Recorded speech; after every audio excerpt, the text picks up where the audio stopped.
jealous brother hooked up with my fiancée right after our engagement, so I snitched to the whole family, and now they're being cut off. I, male, recently got engaged and broke off my engagement in a span of 2 weeks. My fiancée, Riley, 23 female, hooked up with my older brother Adam, 27 male, on the night after our engagement. My disgusting brother tried to rub it in my face to make me feel bad. Riley and I had been together for almost 3 years, but she threw it all away for my brother on the night of our engagement. She told me she was thrilled to be marrying me, but went back on her word the very next day when she hooked up with my brother. I was very upset about it and broke things off through text and blocked her. I also changed the locks on my house so she wouldn't be able to come back home. Riley and I had been living together for the past year, and it had been going really well, so I thought that it was the right time to propose. I never thought that she would end up betraying me for Adam of all people, because she knows that he and I have an intense rivalry and don't get along at all. My dad passed away when I was a baby in an accident, and I barely have any memories of him.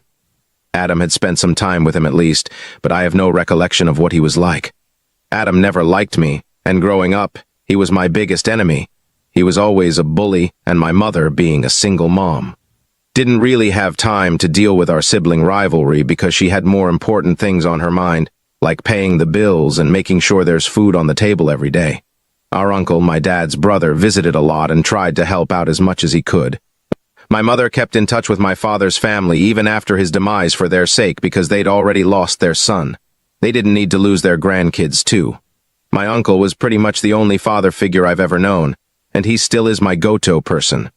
For Adam, it was my mother. My mother didn't play favorites, but it was very apparent that if she had to pick one, it would be Adam. And that made our sibling rivalry even more intense because I wanted to be my mother's favorite as well. Unfortunately, I was always a bit of a loser growing up. I wasn't good at sports, and I was mediocre at best when it came to academics. I was quite skinny, and I didn't have any such talents that could set me apart, so I was always very insecure about basically everything, and that made it very difficult for me to talk to people, make friends, and be popular. I was a really introverted kid and mostly kept to myself. Adam was quite the opposite. He played sports and was great at it. He wasn't too bad academically either, and he had a very different physique from mine, big and sturdy because of his athletics. Needless to say, being his little brother was even more embarrassing for me because even though nobody said it to my face, I knew that everybody was constantly comparing me with him and thinking that I was a loser in comparison. With time, I learned to live in his shadow and would just let him walk all over me. My self-esteem really took a hit in my childhood, and I was never able to recover from it. Even until my last day of high school, I barely had any friends, and nobody wanted to talk to me because I just came off as weird. Things only changed for me and started looking up when I graduated and moved to college. I was a new person there, and nobody knew me as Adam's little brother, so I really grew into my own. Now that I didn't have to deal with Adam's constant bullying and could finally be my own person. I know it sounds cheesy, but I'm so thankful that I was able to go to college out of state where nobody knew me, because I don't think I would have been the person that I am today had it not been for that experience. And I have my uncle to thank for it because he was the one who paid for me to go to college. My mother had told me that she wouldn't be able to afford to send me to college so far away, and wanted me to pick a location closer to home within our city if possible. But I had my mind set, and my uncle offered to cover me and stepped up. I made a lot of friends there and graduated at the top of my class. My mother and uncle attended my graduation ceremony, but Adam didn't, even though I'd been present at his. After moving out, Adam and I didn't really keep in touch for obvious reasons. He hated me for no reason, and I hated him because he made my childhood and teen years a total nightmare. I was glad to be rid of him, and we only met on the holidays or whenever we would come back home for birthdays. It's been years, and that's the arrangement that we stuck to. We didn't consider each other family beyond the confines of our house. But I did console him and send him a message when he lost all his money a couple of years ago. He'd quit his job and tried to start his own business, but failed miserably, and my uncle and mother had to bail him out since he was neck-deep in debt. He couldn't go back to his old job, so we had to move back into our mother's house for a couple of months until he was back on his feet. Even when he finally did find a job, it wasn't as great as his previous one. But he took it because he wanted to move out of his mom's house since he was well into his 22nd and felt embarrassed to still live with his mom. This is what my uncle told me, and it was quite upsetting because his life had completely unraveled. I felt bad for him and sent him a message of consolation, but I think he misunderstood it and thought that I was bragging or making fun of him. so he blocked me and ignored me for the next couple of holidays. We weren't chummy when we met, but tried to keep things civil and at least greeted each other no matter how coldly. But after that message, there was no talking to each other. I would like to say that Adam's life got better, but it didn't. He took the failure of his business really hard, and every time I saw him after that, he seemed worse for the wear. My uncle told me that he had switched jobs 7 to 8 times after that, but didn't seem content with any of them. His clothes got shabbier, and we could physically see the state of his mind reflected in how he acted at family gatherings. He was always either drinking or quietly staring at nothing. I say this from the bottom of my heart, but it really made me feel bad for him when I saw him in that state. I'd always hated him growing up, but now it was just very difficult to hate someone who was already going through so much. My uncle always tried to include him in our conversation, but he didn't seem interested and would always take off early.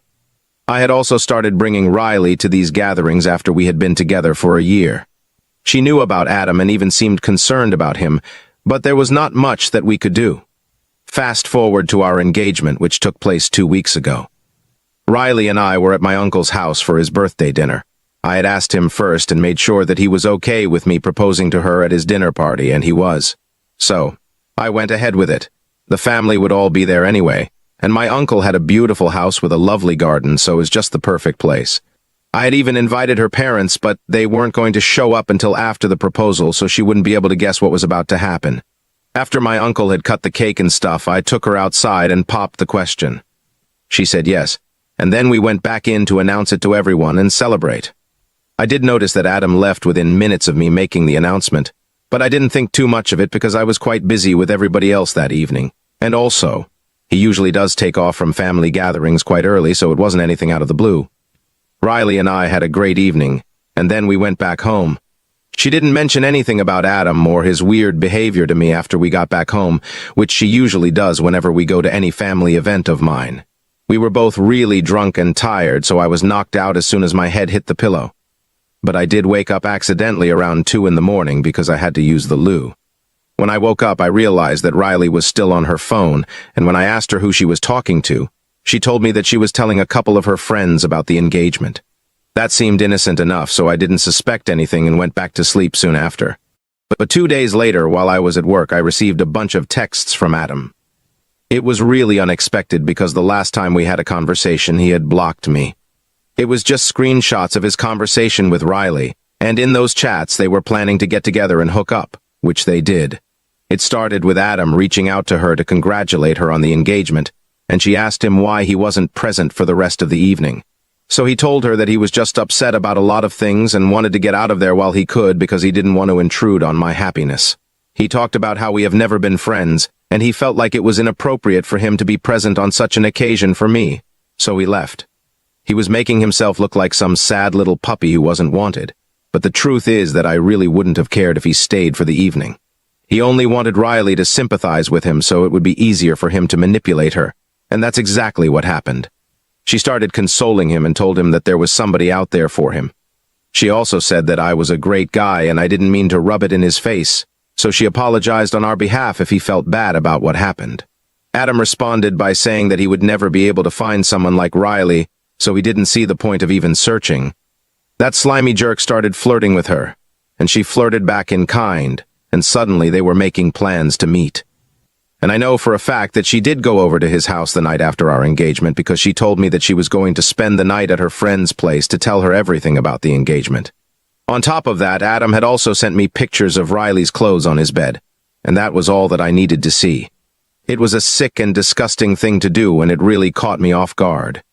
But I took the rest of the day off and went back home immediately after I received Adam's texts. I was sobbing uncontrollably, but even with tears in my eyes, I decided to get the lock changed and started packing whatever I could lay my hands on, whatever I saw and knew that it belonged to Riley. I put it in a cardboard box, and once I was done, I placed it outside the door. By the time I was done with all of it, it was almost time for Riley to come home. I hadn't seen her since the previous night because she told me that she'd go to work directly from her friend's place. But of course now I know that she went to work from Adam's house. I wanted to break up with her in person, but after a while, I decided that it wasn't worth it because she had cheated on me literally the day after I proposed, and she promised to spend the rest of her life with me. I was very upset, so I decided to end it through text. I sent her a message saying that I knew that she had hooked up with Adam, and I didn't want to be with her anymore. I told her that she disgusted me and said that all her stuff was right outside the door so she could just grab the box and go because I didn't want to see her. If she had left anything at home, then she could come back later and collect it. I told her that we were over, then sent the message and blocked her. A few minutes after I sent that text, Riley was at my doorstep knocking and begging me to let her in. She was devastated, and I could hear it in her voice. She was begging me to give her a chance to explain herself and kept telling me that she knew she had made a huge mistake, but she just wanted me to hear her out. It went on for about half an hour, and it was incredibly difficult for me to keep my calm and ignore it. But after she had tried everything, right from crying to manipulation and back to begging, she finally left. Just to be on the safe side, I still didn't open the door for about 1 hour after the begging stopped to make sure that she still wasn't waiting outside. Once I was sure she was gone, I ordered some takeout, had dinner, and then tried to go to sleep. But I was so upset that I couldn't bring myself to close my eyes. I wanted to do something big to get back at Adam and really teach him a lesson, but I couldn't think of anything. I kept brainstorming on my own for a while, and when nothing came to me, I decided to take the easiest way out and just forwarded those screenshots to everybody in the family, saying, "This is what my dear brother Adam did to me." Then I turned my phone off and went to sleep. I honestly didn't have a plan in mind, and I didn't even set forth any conditions to my relatives, so whatever they did, it was of their own volition, and I had absolutely no part to play in it. Everybody in the family responded with sympathy and told me that they had blocked him and were going to cut him off from everywhere. Everybody was in shock after they got to know what Adam had done to me and reached out to console me, except for my mom.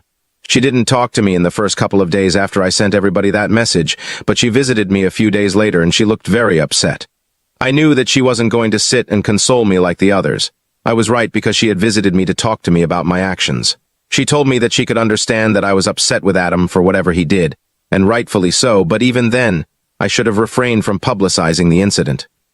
Her reason was that Adam was already suffering so much because he was a grown man living hand-to-mouth with a failed business and no prospects in his love life either.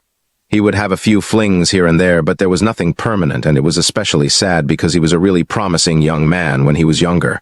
So nobody could have imagined that he would turn out to be so unsuccessful and sad. I, on the other hand, nobody could have expected me to be as successful as I am today, be it in my line of work or my relationships.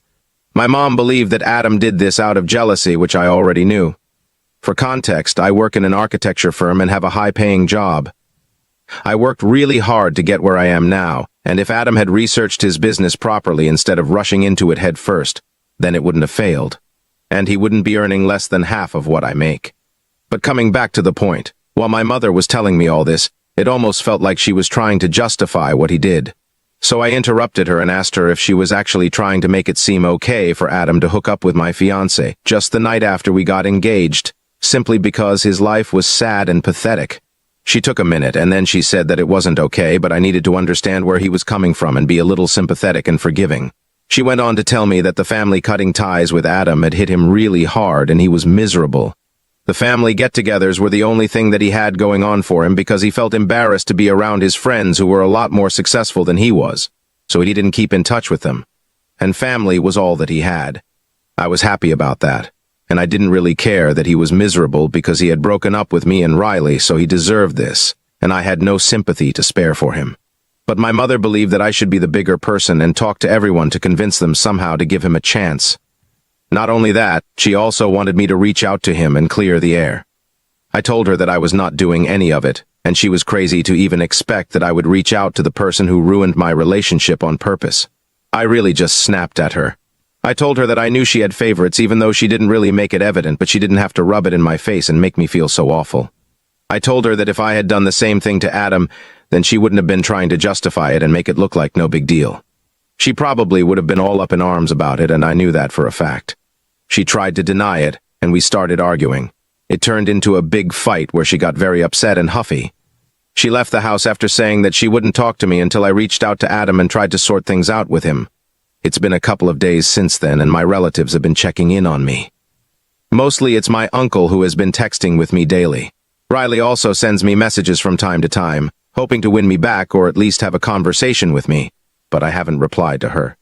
I haven't blocked her yet either, but I know that I have to and I will eventually. The only person that I haven't heard from after our big fight is my mother, and I really feel bad about it. I already mentioned that I knew my brother was her favorite because they always seemed to have some inexplicable bond even when I was a kid. But my mom never played favorites, that's up until now at least. I just feel very confused about what she said. I am content with my life right now, and it's not like I'm depressed or whatever, but I do want my mother in my life. But I don't think I agree with her opinion on the whole Adam and Riley situation. So what do you guys think, Ida, for sending my family proof of my brother and my fiancé cheating on me? Update 1. The people have spoken, and the people have been heard. Thank you so much for all the comments on the original post and for reading through it so patiently. I'm glad that so many of you had great advice for me on what to do next and reassured me that I wasn't in the wrong, because my mother saying all that really made me feel that I was somehow out of line for what I did. But evidently that's not the case, and I have no need to reach out to anybody. I also spoke to my uncle about what my mom said. I hadn't told anybody earlier because this was kind of personal and I didn't want to discuss this with other people. But my uncle is family, and I felt considerably better after speaking to him. He told me that he had also noticed my mother always favored Adam over me. It wasn't always very obvious, but it was definitely there, and anybody with a brain could tell that she had a favorite, and it wasn't me. He told me that he really felt awful about what happened with me because he knew how strongly I felt for Riley. And yet she didn't think twice before hooking up with Adam in spite of knowing about our relationship. It was upsetting, but there was not much that I could do, when I was honestly kind of okay since I like to think that I dodged a bullet there. I haven't moved on from her entirely, but I know I'll get there. That's really not what I'm worried about, however. My relationship with my mother is something that I don't want to lose, but if she acts like this and victimizes Adam, then I don't see a way for us to get along or reconcile. My uncle thinks that I should just give up on it. He said that he knows my mother, and he also knows that she isn't going to back down if she believes that she is right. He told me that I shouldn't hold out hope that she might come around and talk to me because it's quite unlikely since she has been visiting Adam almost every day ever since our family cut him off. It hurt that she was still going out of her way to look after him, even though I was the one who actually lost a relationship because of him, and quite an important one at that. But I also understand that I can't help the situation, and it is what it is. That's something my uncle taught me, to just accept things and let it go. And I guess that's what I have to do. I tried arguing with my mother and making her see sense, but she wasn't interested in the truth. She was only interested in making sure that Adam had all the support that he needed. Fine by me, I guess. Update 2. So, it has been almost 2 weeks since I broke up with Riley, and she had been texting me almost every other day for about a week after we broke up. But then she just stopped, probably after she realized that begging me to take her back wasn't going to work. And I don't want to speak to her or hear her side of the story. I don't even know why she thought explaining her side would make it any better, because as far as I'm concerned, nothing excuses cheating. And that's just how it is. But she reached out to me yesterday and told me that she wanted to come by and collect some of the things that had been left behind. That's when I finally replied, because now we were getting down to business, and instead of our conversations just her begging me to talk to her and me ignoring all those texts. I told her that she could come by today because I was taking a day off anyway and might as well get this over with. So she dropped by around noon, and I could tell that she was really upset. She looked worse for the wear and didn't look me in the eye even once for the entire time that she was there. I didn't say anything to her either after I opened the door and let her in. There was silence in the house while she packed her things, and I sat on the couch in the living room and avoided looking at her. Once she was done packing, she told me that she was going to leave, and even though I had a lot to say to her, I just said goodbye and then went back to my phone. She didn't deserve anything more than that, and after that, she was just gone for good. It feels weird, but in a nice way, because this just means that I don't ever have to talk to her or be reminded of her by things around the house or her messages. I blocked her a few minutes after she left and decided to celebrate by watching our favorite movie on my own. Still no word from my mother, but with time, it's becoming easier for me to come to terms with it. At least now I know for sure that she would never have taken my side here simply because I'm not Adam. So whatever I did for her would never be good enough, and honestly, I'm sick of trying. My uncle told me that he also had a fight with her recently while he was trying to defend me, and she didn't like it, so they aren't on speaking terms anymore either. I can't believe that she is willing to sacrifice her relationship with both of us just so she can continue defending Adam, even though she knows that he's a jerk. It just doesn't make any sense to me, but I guess if that's what she wants, then whatever. Update 3. It's been a month since I posted here last, and I can't believe that until a month ago, I was still whining about how my mother doesn't love me. But I'm better now, and I just don't care about what my mother thinks. She is just as delusional and selfish as my brother, and that's probably why they get along so well, because they're both horrible people. And I was quite unfortunate to be related to both of them, but now I have no ties with either of the two, and I am so thankful for it because they don't deserve somebody like me, and either did Riley. I was always too good for them, and if they couldn't see that, then that's on them. It's their loss all the way. I don't have to feel bad for anything, and that's exactly why I don't feel bad about the fact that nobody from our family talks to them anymore and doesn't invite them to any events. They just have no link to any of us anymore, and I couldn't be happier about it. Riley and I haven't spoken ever since she came back here to collect her things for one last time because I blocked her afterward. And so did most of our common friends after they found out the real reason behind our engagement falling through. But my mother did try to reach out to me a few days ago, and even now she doesn't think that she needs to apologize to me, which is just insane to even think about. Even in the last conversation that we had, she was still harping on about how Adam is suffering and has been diagnosed with clinical depression. I told her that I could give her a psychotherapist's phone number, but nothing else, and I definitely wasn't going to talk to our family members now to make them sympathize with him. Then she started trying to manipulate me by going all emotional and sentimental on me. She was really laying it on thick and said that she had already lost her husband. She didn't want to lose the two most important men in her life now because of some stupid petty fight over a girl. It was interesting that she saw the fight as stupid and petty because the way I remember it, the fight was not over some girl. It was over my fiancé, and it was neither stupid nor petty because Adam had decided to hook up with Riley on purpose, all because he wanted to make me feel bad. So I think I was perfectly within reason to be mad at him and never want to speak to him again.